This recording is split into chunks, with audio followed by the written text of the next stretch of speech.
We're going to lead off this hour with new information that could potentially threaten the temporary ceasefire, which is now into its 5th day. The Israeli military is saying 3 explosive devices were detonated near its forces in northern Gaza. And they say this is a violation of the deal that has paused fighting with Hamas. However, the process to release another 10 Israeli hostages and 30 Palestinian detainees still appears to be on track and underway. And Qatar, which mediated this deal, says it is focused on extending the truce again. 11 captives were freed yesterday, including several children.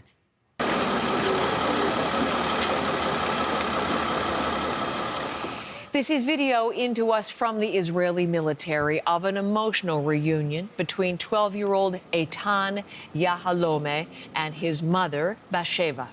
The boy returned home last night after 50 days in captivity. 7 other children, an 18-year-old, and 2 mothers from the same community were all freed yesterday. There were also more emotional reunions last night in the occupied West Bank.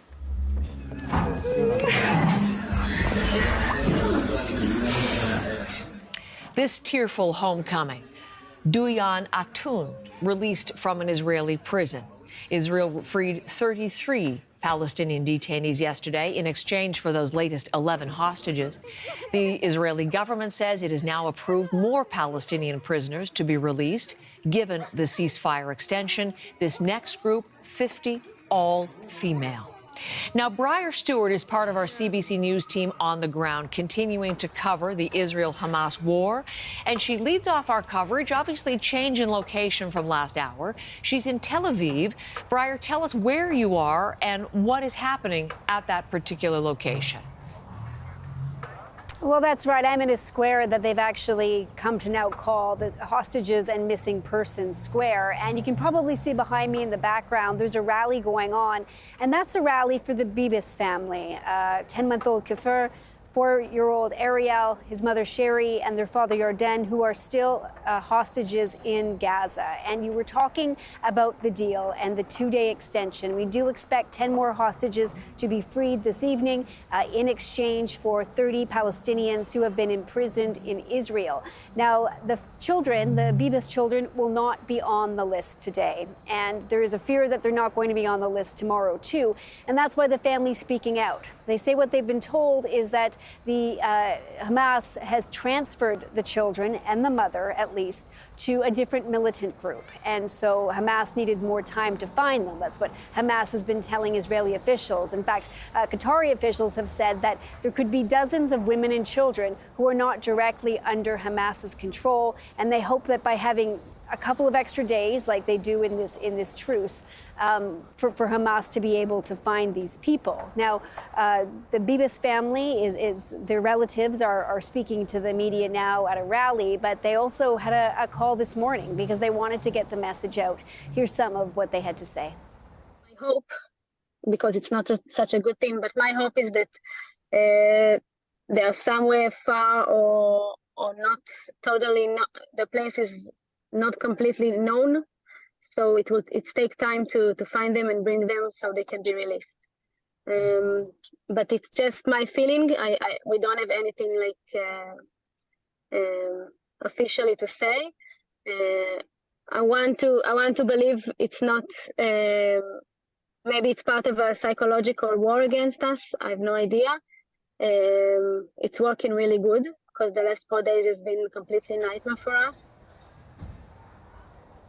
And again, that was Ofri Bibas. She's the aunt of 10-month-old Kafir and 4-year-old Ariel, 2 of the roughly half a dozen children who are still trapped in Gaza.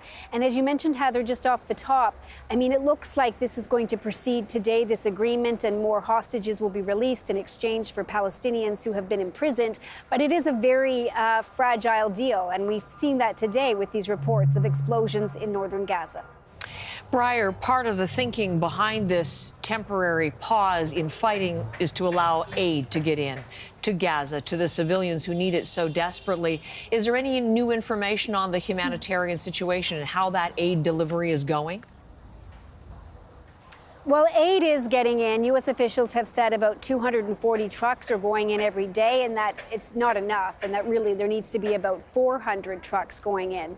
The UN has called on Israel to reopen its southern crossing into Gaza. It's called the Kerem Shalom crossing, because right now all of the trucks that are going in are funneling through the Rafah crossing in Egypt, and they all have to be inspected by Israel before they go. So it really has created quite a backlog. And then there's the situation in Gaza itself, where more than 14,000 people have been killed, according to local officials, and hundreds of thousands have been displaced. In fact, 1.7 million, I believe, is the latest figure. And we are hearing just renewed warnings from aid agencies about how disease could really be a bigger killer than the bombs and all of this, because you have people living without clean water, without access to food, and without really very many functioning healthcare centers.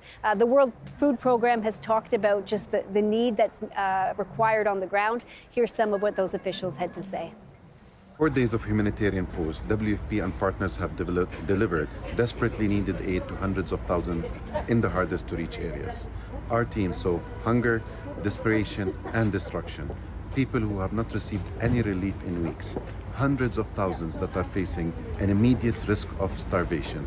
WFP hopes for the extension of this pause, which offered a window of relief that could pave the way for a longer-term calm. Safe and impeded humanitarian access cannot stop now.